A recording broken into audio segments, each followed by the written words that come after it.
what I can tell, that I met today. I don't know them. And we're going to have 3 of them that have asked and want to address you today.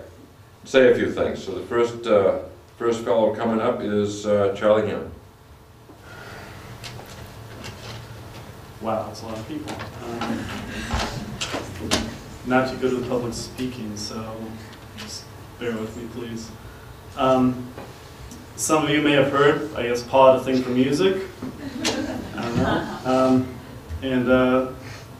Paul and I shared a mutual love for music. Huge portion of our friendship was based on this mutual love.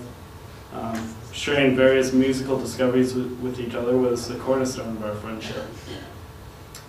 And I mean, it really paved the way for our friendship. And the last thing we did together was listen to Radiohead's album Kid A when he was here visiting 3 weeks ago. No, 4 weeks ago.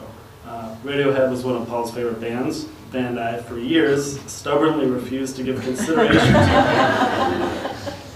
due to their overwhelming godlike status amongst music nerds, and Paul in particular. I just didn't think they could possibly live up to the hype. That Sunday, 3 weeks before his passing, Paul was finally able to change my mind. It's a good album.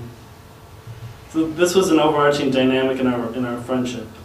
I'd get all cynical and jaded about the state of modern music, and then he'd prove me wrong.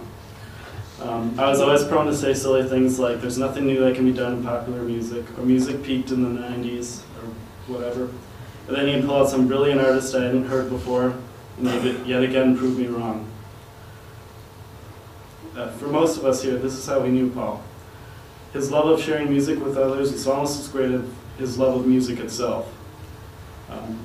Anyway, getting to the point, Scotty Ferris is Paul's laptop, and on that laptop hard drive is Paul's entire music library, including unreleased songs by Paul and his band The Mark, some of which are currently being professionally mixed in Boston.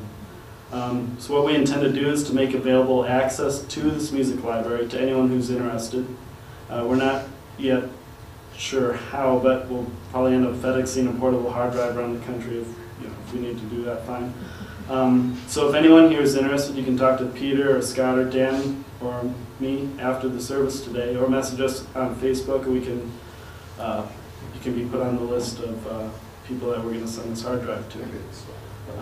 Because I can't think of a more appropriate way to honor Paul's memory than to allow him to go on sharing the music he loved with anyone and everyone who's interested.